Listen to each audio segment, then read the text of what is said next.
Kyoto, a city defined by ancient beauty, silent temples, and the gentle whisper of history.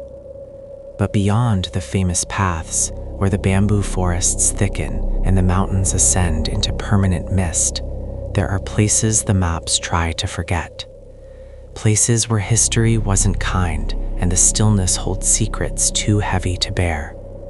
We are moving now, away from the light, toward a geographical scar known only to those who seek true darkness. The air here is already colder, heavier, pulling the sound out of the atmosphere. The silence is not peaceful, it is watchful. It is the silence that precedes something awful. We are searching for a structure built out of desperate need and abandoned through overwhelming dread, the Forbidden Tunnel. This tunnel was never meant to be a place of legend. It was an infrastructural ambition, a shortcut through the mountain range, built decades ago with grueling labor. But the mountain, they say, resisted. Tragedies followed the pickaxes, accidents that defy explanation, cave-ins and disappearances that local records quickly buried. The ground itself here feels disturbed, unsettled by the human intrusion. Imagine the cold sweat, the desperation, the desperate prayers murmured by workers who knew they were fighting more than just stone. Every meter gained came at a cost, and when the tunnel was finally pierced and the last of the rock dust settled, the stories began. Stories of faces in the concrete, of sounds that were not echoes but residual grief. Eventually, the traffic stopped, the road was officially closed, and the mountain was allowed to reclaim its quiet dead. The path to the entrance is a subtle descent into environmental isolation. The forest canopy here is so dense it steals the sunlight even at midday, leaving the air damp and smelling of petrichor and ancient rot. We move slowly, deliberately through the undergrowth. Every snap of a twig, every whisper of wind through the pines registers as a potential threat. You start to realize how vulnerable you are when technology feels useless, when your phone struggles for signal, and the sound of your own heart becomes deafening in the vacuum of the forest. This isn't just about finding a piece of forgotten concrete. It's about confronting the anxiety of being entirely alone in a place designed to hide things. The pressure builds in your chest. The trees feel like sentinels, watching your every hesitant step toward the mouth of the forbidden passage. And then there it is, the entrance. It's less of a man-made opening and more like a wound in the earth, framed by crumbling, dark-stained concrete. The structure looks impossibly old, not aged by decades, but by millennia. The portal is an absolute, palpable void.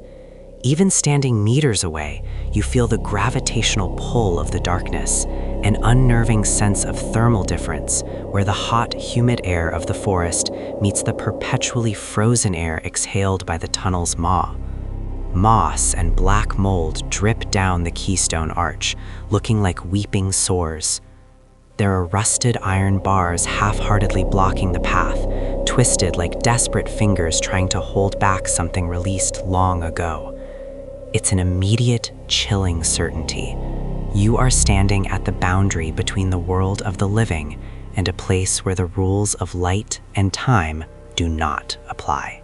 The local legends are vivid, insistent, and terrifying. They speak of the Yurei, the vengeful spirits said to be trapped within the mountain's embrace. People who have approached this entrance claim to hear indistinct crying, or worse, the sound of their own name being whispered from the absolute blackness just beyond the threshold. One particularly grim tale describes a traveler who saw a figure standing at the midpoint holding an oil lamp, only for the figure to vanish when approached, leaving behind only the chilling smell of sulfur. Others claim the tunnel length changes depending on who enters. If the mountain doesn't want you, the exit remains perpetually distant, no matter how far you walk. These aren't just ghost stories for children. They are persistent psychological anchors rooted in historical suffering, warnings echoing across generations. Do not trespass on the sorrow buried here. We step inside. The air immediately drops several degrees.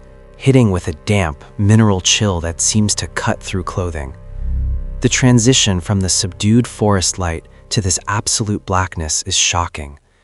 Our small light source only seems to illuminate the immediate foreground, pushing the walls out into an infinite, suffocating darkness. The sound of dripping water is amplified, echoing off the damp, curved ceiling, sounding less like water and more like soft, hurried footsteps approaching from ahead. The walls are not smooth concrete. They are rough, jagged, and slick with mineral deposits that catch the light like dull, dead eyes staring back. Every instinct screams retreat. The claustrophobia is intense, not because the space is small, but because the darkness feels physically present, pressing down, actively trying to absorb the light and the warmth of the living. We push deeper toward what we estimate is the tunnel's center. This is the rumored point of maximum emotional resonance, the place where the largest construction disaster allegedly occurred. The architecture here seems to change steadily. The rock formations look less uniform, more desperate, reflecting hurried attempts at repair. We find ourselves instinctively slowing our breathing, moving with an almost painful caution. The oppressive silence returns, muffling even the sounds of our own movement. It is here, in the heart of the void, that the sensation of being utterly observed becomes undeniable. It's a primal feeling, heavy on the back of the neck, suggesting that whatever dwells here is not trapped in the stone, but is the stone itself, a conscious, cold entity that resents our presence. The history is thick here, a palpable layer of unspoken suffering cemented into the very structure. If you stand perfectly still and allow your ears to adjust, the silence begins to fracture. There are the echoes, but they are irregular. Not the steady plink of water, but something rhythmic, almost mechanical, like a slow, deliberate breathing that isn't yours. Sometimes an extremely high-pitched tone, just outside the range of hearing, seems to vibrate through the stone and directly into your teeth. Could it be residual sound energy? The ghosts of the drills and the screams? Or something far more personal? The most disturbing sound, however, is the distant, airy whisper. It seems to drift from the opposite end of the tunnel, carrying no discernible words, just an infinite sorrow. It's the sound of the tunnel trying to communicate, trying to draw you further into its profound and irreversible loneliness. You realize you are not merely standing in a place, you are standing inside an emotion. The tension peaks when the shadow moves. Not a shadow cast by our light, but a deeper shadow within the deep darkness, momentarily manifesting at the periphery of vision. It's the moment of absolute psychological break. The curiosity that drove the entry is violently replaced by a desperate, visceral need for escape. The temperature seems to plummet further. The air feels heavy, like breathing through wet fabric.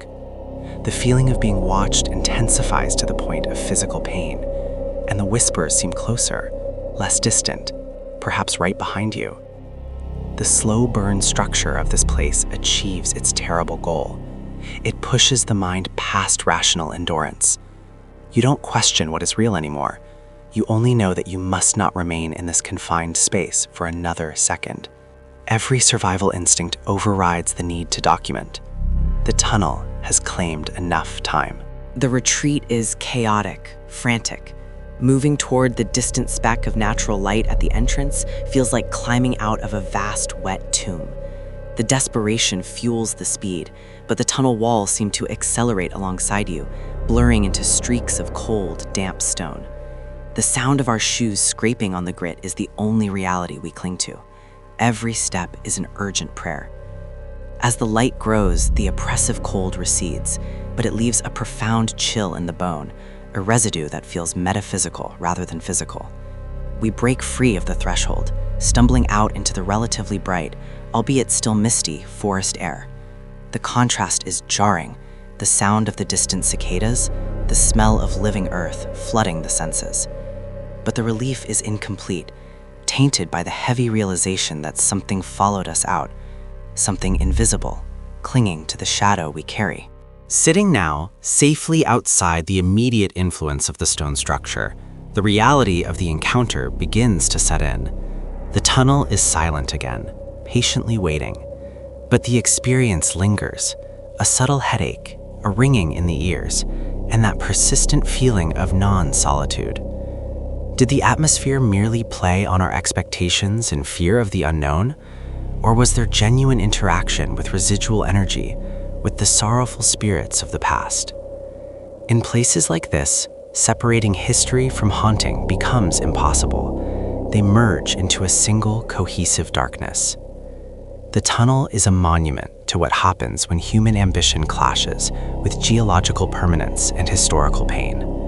It remains forbidden, not by law, but by the undeniable spiritual warning it projects onto anyone foolish enough to pierce its dark, heavy curtain. There are countless forgotten places across the world, whispered about in hushed tones, but few carry the oppressive, soul-crushing weight of KYOTO'S forbidden tunnel. It serves as a reminder that sometimes the most terrifying structures are the ones humans built themselves, becoming prisons for the tragedies they never escaped. We leave the path now, carrying the silence and the chill with us. This is the truth of the slow burn horror. It doesn't end when the visuals do. It settles deep within you, awaiting the darkness of night.